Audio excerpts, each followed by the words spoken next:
Hello, everyone. Well, it needed to be talked about again. So here's part two of the election of 2016, the aftermath. And I chose the word the aftermath in the title because I always associate the word aftermath with a war. And that's how this election has really felt, like a war between the Democrats and the Republicans. Not a coming together of the Democratic Republic of the United States of America. But people were fighting, people lost friends on Facebook and in real life based on this. They have changed their outward persona, made it think that it was okay to be immoral in their actions and in their speech patterns, just because a certain somebody won the election and is now our president-elect. I even tried to write that on the board with my blue pen, and it just felt wrong. Blue are the tears that we're crying about this. Red is the anger and the fear that we're feeling because of it. So let's get into our first article, which is Venting with a Group Scream. And this was published in the Hartford Courant on Sunday, November 13th. I really liked the idea that Hartford resident Christian Lemp came up with, going to this group place near the Stegosaurus sculpture near City Hall, I believe, in Windsor, in order to scream, shout, cry, get it all out, because, as Mickey Matai of Windsor stated, it was going to be a way to vent his frustration, but not be evil. And I really liked that quote. Lemp stated that it was a primal scream, which reminded me of this video clip. I would like you to give us a demonstration of a barbaric yawp. Come on, you can't yawp sitting down. Let's go. Come on, up. Gotta get in yawping stance. A yawp. No, not just a yawp. A barbaric yawp. Yawp. Come on, louder. Yawp. Oh, that's a mouse. Come on, louder. Yawp. Oh, good God, boy, yell like that. There it is. You see, you're a barbarian in you after all. After the group scream, I would suggest calming yourself down and doing something productive with your time, not relying on the things that you can't change. I've been reading some prayer books and some meditation books. Mindfulness and The Power of Now. I am behind on the times with these books, which were popular years ago. But in moving on, we have some issues to get upset about because people weren't thinking and were acting, boy,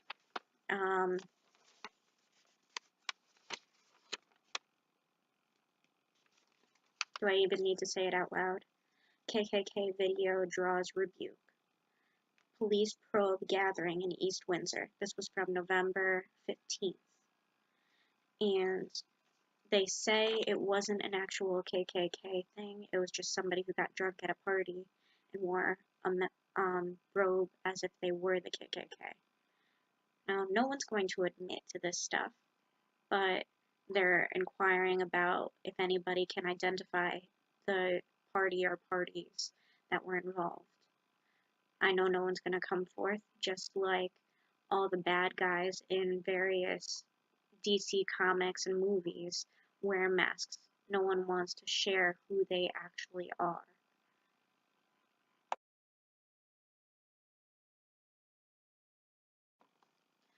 I want to talk to the adults watching this video right now, and the parents.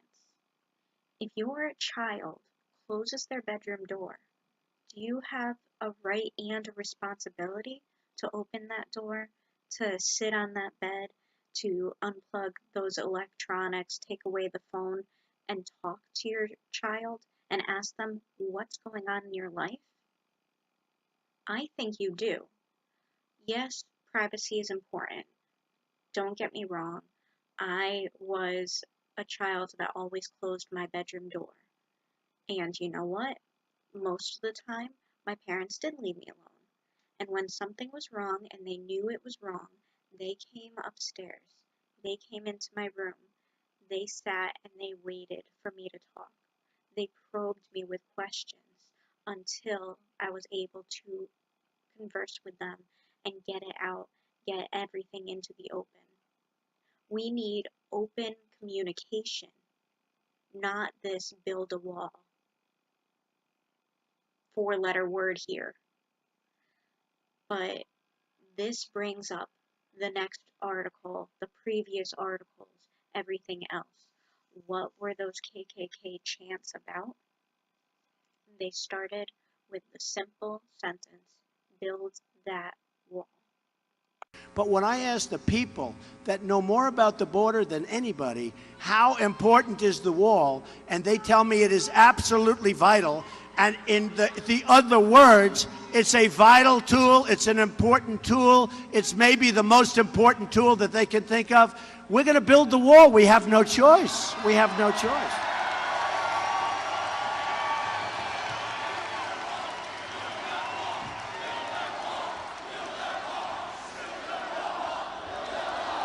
We've seen dozens of parents pull up to the school and walk out with their child. Speaking with some of them who declined to go on camera, they say their child is sick, likely because of the fears and threats from that video. But we caught up with one grandmother pulling one of 3 grandkids from school. Take a listen. It's a black eye to the district, to the community, to the country. Marlene Berra is talking about this video posted to social media. The video now going viral. The number of shares now more than 36,000 and growing. Viewed now more than 1 million times. We have to teach our children. This is an election. This man won the election. We have to accept that and move on. Just listen. In the video, the kids are chanting, "Build that wall," inside the lunchroom at Royal Oak Middle School. That slogan, synonymous with Donald Trump's campaign. I asked the superintendent about the video going viral. It is disheartening. I wish there was a way to create space for students and for schools. But we also understand we live in a hyper-connected world, and when these incidents happen, there's going to be a lot of attention. Parents who get on Facebook and threaten to shoot up a school, that is frightening. These children shouldn't have to pay the price. We don't have to accept some of those beliefs. We don't have to teach our children that it's okay to make other kids feel unsafe. Now, Superintendent Sean Lewis Lakin says the work to recover and heal from the harsh words starts in the classroom and turning this into a teachable moment. The truth of the matter is, we should be scared that after election, worries about extremism. This article was published on November 20th, and it again talks about that same KKK incident in Windsor. However, the second page of the article, the big one here, has so many instances where people now think that it's okay to say these things, to do these things. There was a story I wish I hadn't read where kids in school, white kids, have built a body wall amongst their friends to block Hispanics from getting to their lockers while chanting, "Build that wall." Is that a right thing? If you don't get to your locker, you can't get your books. You can't succeed in school, and you can't get the education that you should have in a FAPE society, where FAPE stands for Free, Appropriate, Public Education. Moving on, in this large article, we have a quote from Scott X. Allstate, who is president of the Connecticut chapter of the NAACP. He says, "Part of it is Trump. He jumped on the wave. Racists feel very comfortable that they can go out and do exactly what they want to do now. And we demand that the federal government and all law enforcement handle this just like any other terrorist." And it's true. This is a form of domestic terrorism. We need to treat it as such, and we need to stop this. By the end of the article, there's a quote from Albert Laguna, the Yale's Director of Undergraduate Studies of Ethnic Race, and he seems to think that they're going to have a nice discussion about why it was wrong to dress as a Klansman and to state these claims. His sense is people have no idea why the KKK and its imagery is so problematic. That can't possibly be it. We're an educated society, or rather should be. Why do you think they have this feeling? It's not just a teachable moment here. I don't accept that college students need this education. I think the middle schoolers who started the chant, the high schoolers, why in the heck were they chanting these things? You learn about the Underground Railroad and the Civil War in elementary school. Or maybe I just had a privileged life learning about that. Maybe I was just privileged to learn that these terrible things happened in the past, and that's why you shouldn't repeat them in the present or the future.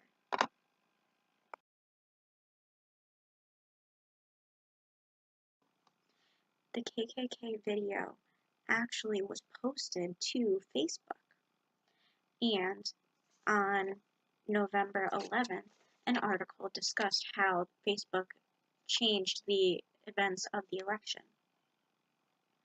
So, in the first paragraph of this article, and I quote, Hillary Clinton was the choice of nearly every American newspaper editorial board. It didn't matter. I thought that was an interesting point to make because newspapers are pretty much dead. I wanted to be a journalist back in middle school, high school time, but it's not a good enough career anymore because there's not a lot of money in newspapers. And this states that while the editors chose Hillary, Facebook actually swayed the vote to a more Trump side.